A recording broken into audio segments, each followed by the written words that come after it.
What we need to learn about blame is it holds holds the person blaming captive. Unforgiveness is like drinking poison and hoping the other person dies.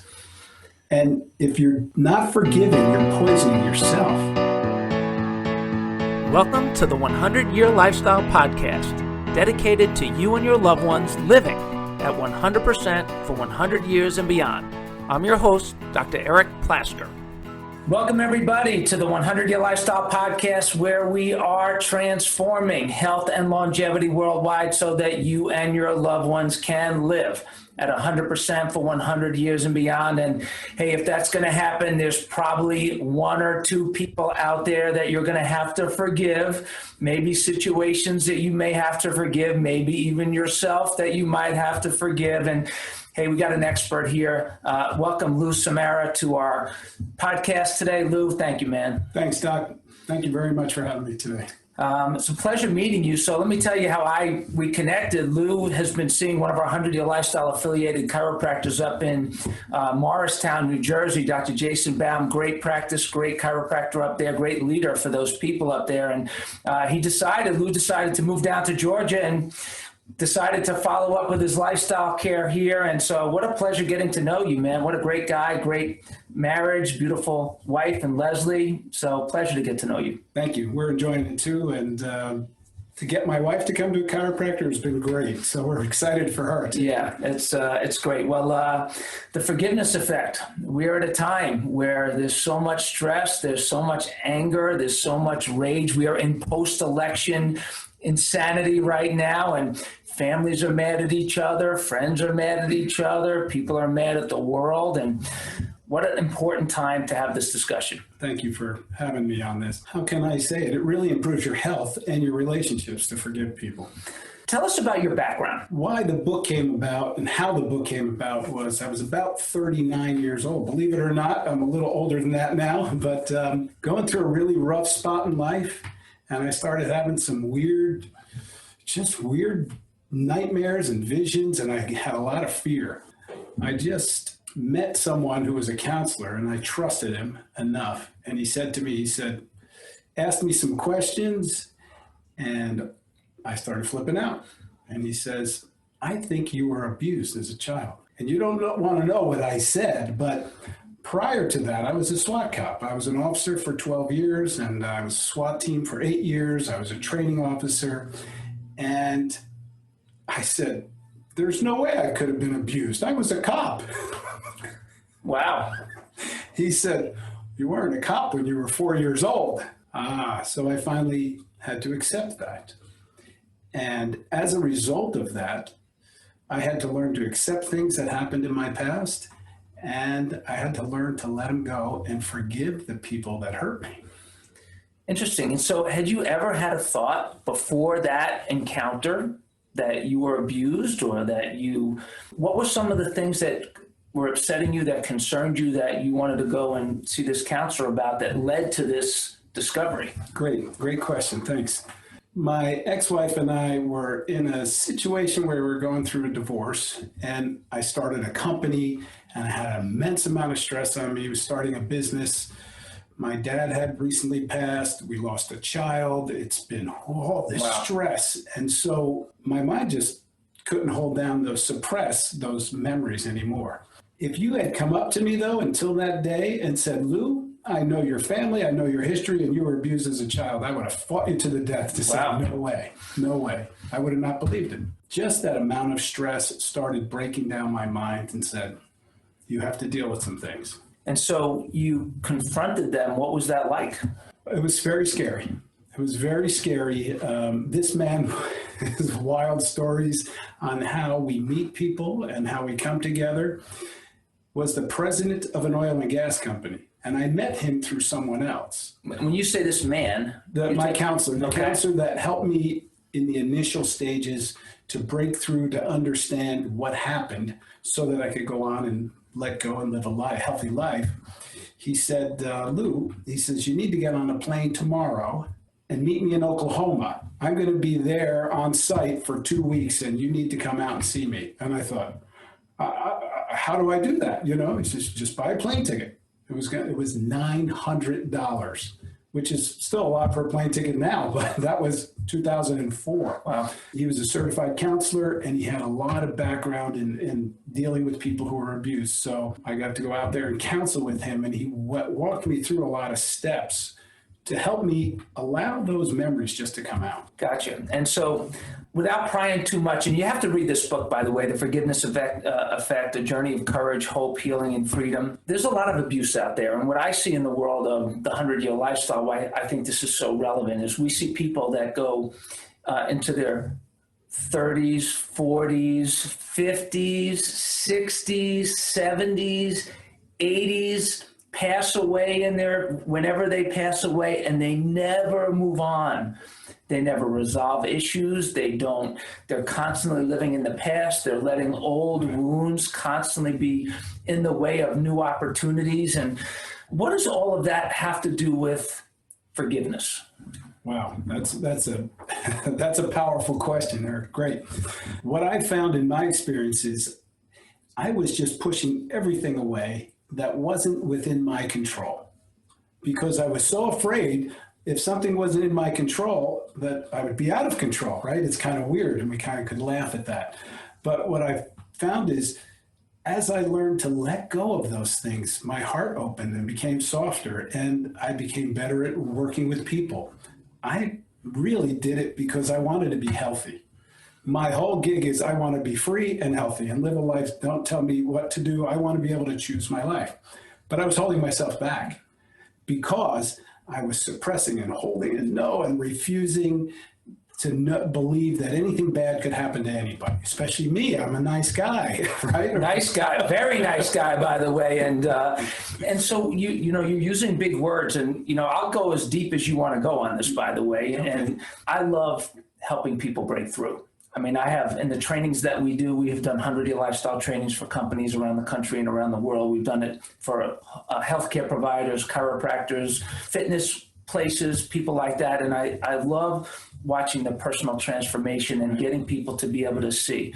And there are signs of suppression that maybe it would be helpful to talk about. What are some of the signs, signals that people who may be listening to this, maybe that, hey, you are suppressing something, or somebody you love may be suppressing something, or maybe somebody you don't like may be suppressing something, or maybe you're seeing something in them that is triggering the reality that, okay, maybe it was me.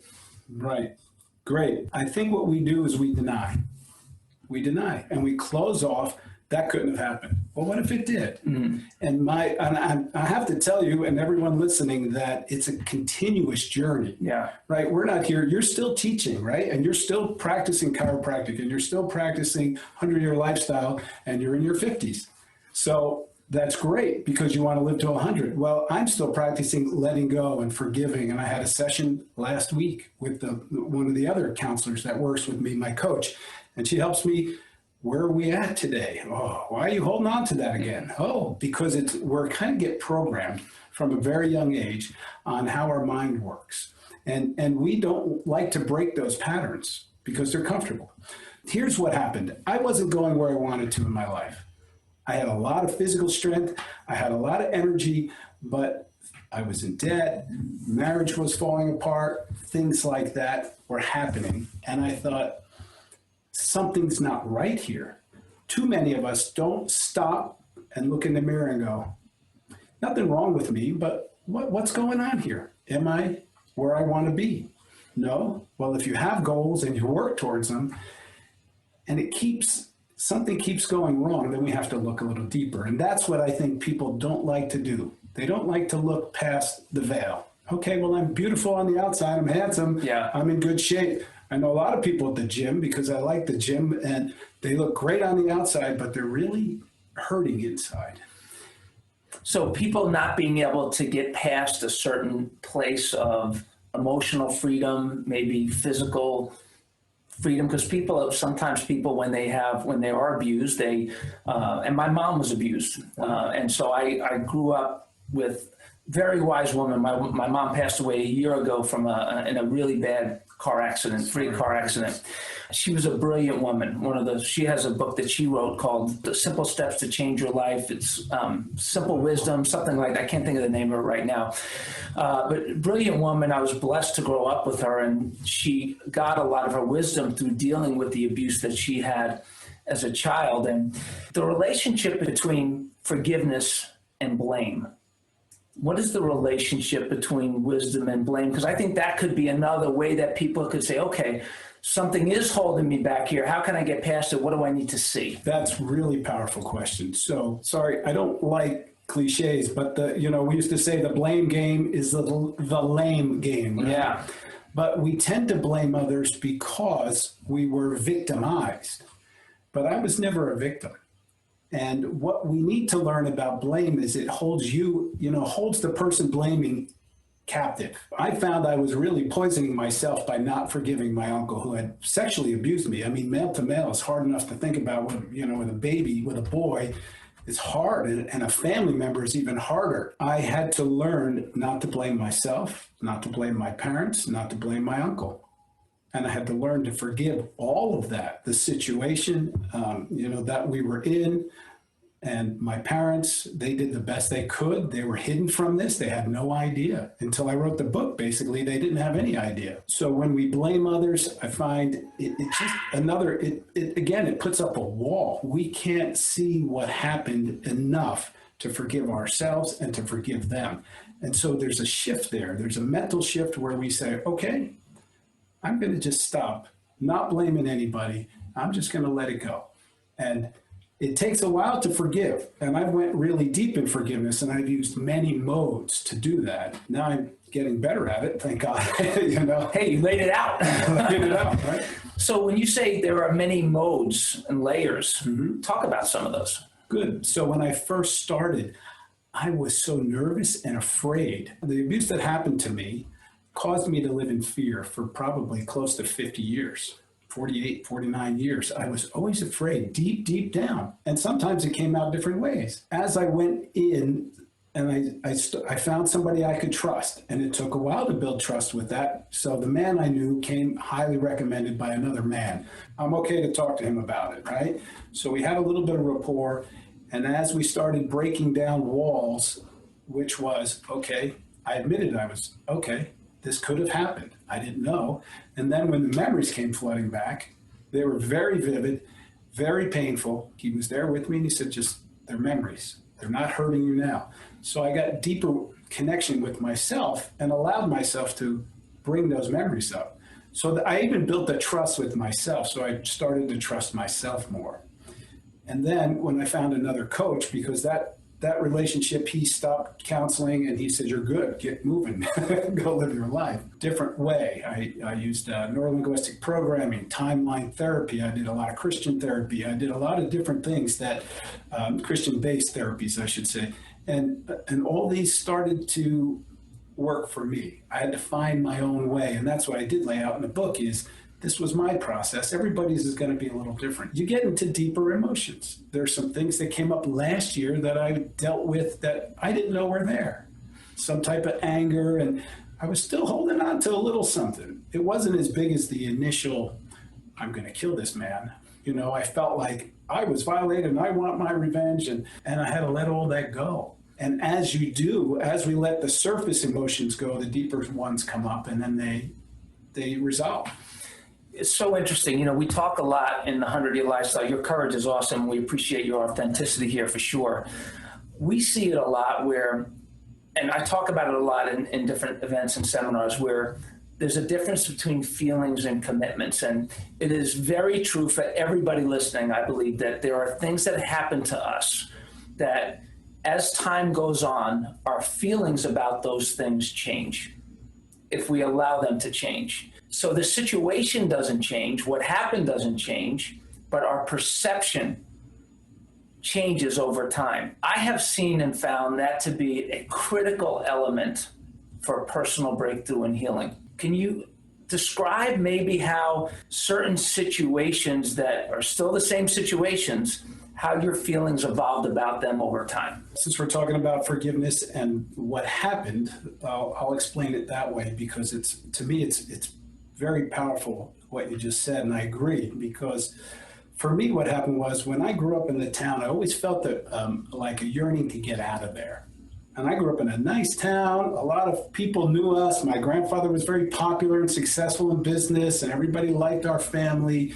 We had a great family unit, mom and 3 sisters and dad, and well-respected, middle class, but loving family. And I always wanted to get out of there. I hated it. Deep down, I hated it. And I didn't know until I left and went out to Colorado and got to see different, that there was another way to live.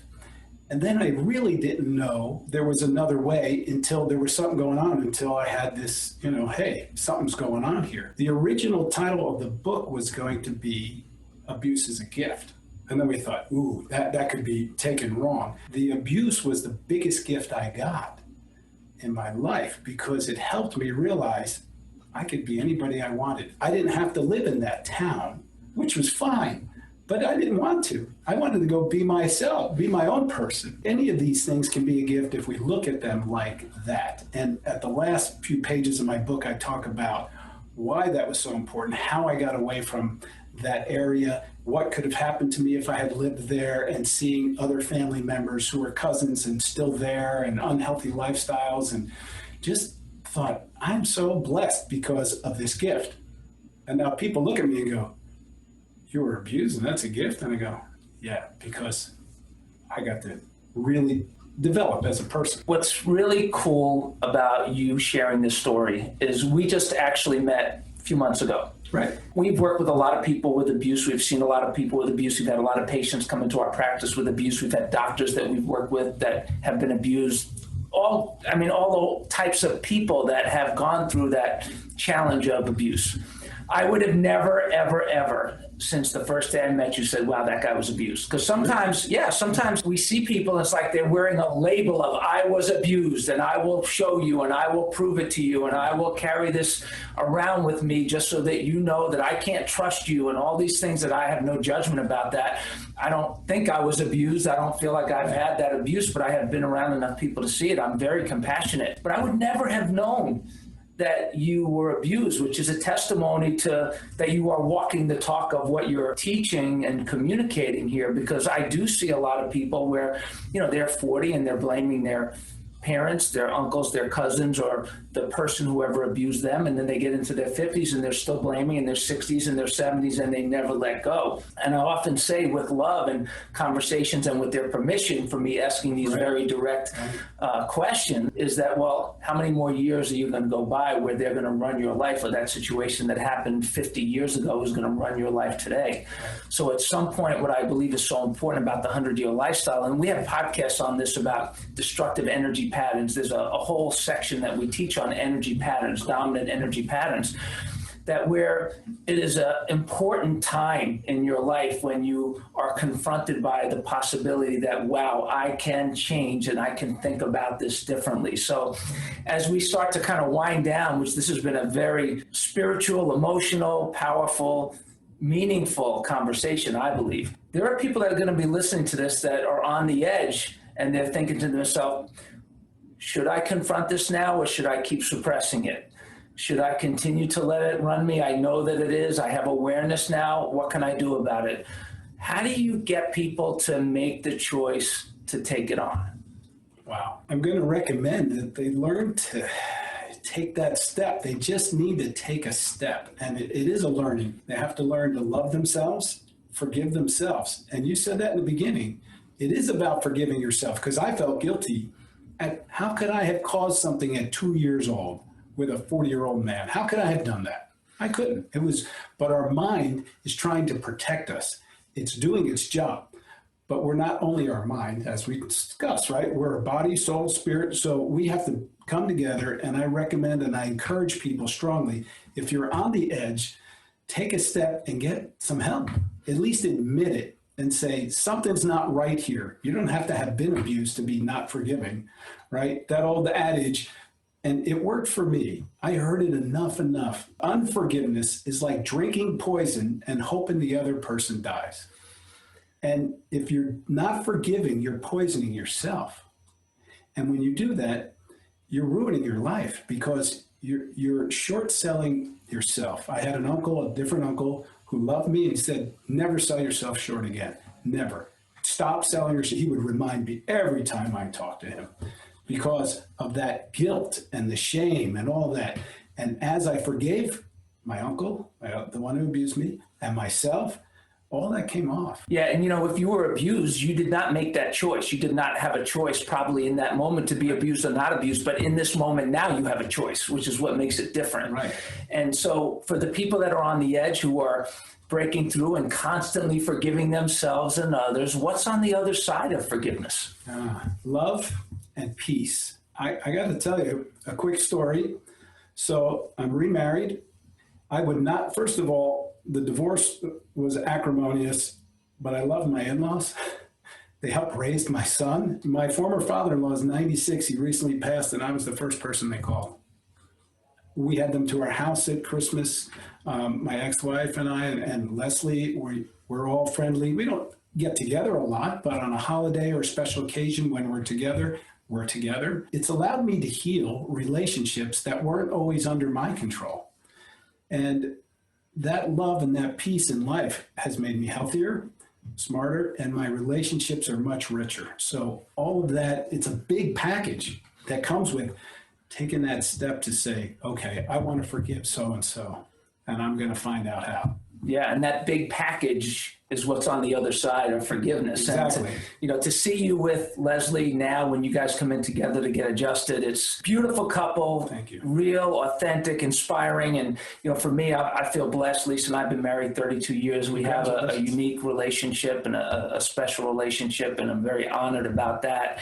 As we continue to wind down, and I love the story, so we can keep going, but talk about the 100-Year Lifestyle, why it resonated with you, why it does resonate with you, and why it's so meaningful maybe for everybody listening too. Yeah. What's your perspective on it? So when I first met Jason, I walked in, Dr. Baum in Morristown, and big strapping guy. Big strong guy. I'm hoping he can adjust my back. And he's a good adjuster. He is a great adjuster. He did well. Good teacher. I saw this 100-Year Lifestyle book in there, and I just picked it up and went, I like this idea because my goal, I don't know if I ever told you, is 150. And good ones. It is. Good ones. Yeah. 150 good, active, healthy lifestyle, right? So that's my belief is, okay, how do I get to 100 first before I get to 150?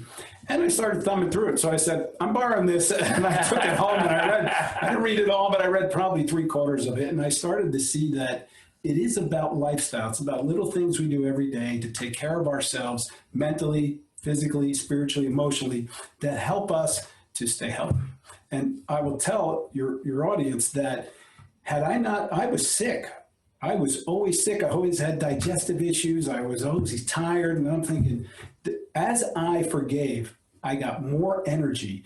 And I went from losing a job to starting a company and having the mental acuity and the mental capacity to build that company and sell it to a public company. And I didn't go to college. So how did I do that when I had all this other noise in my head?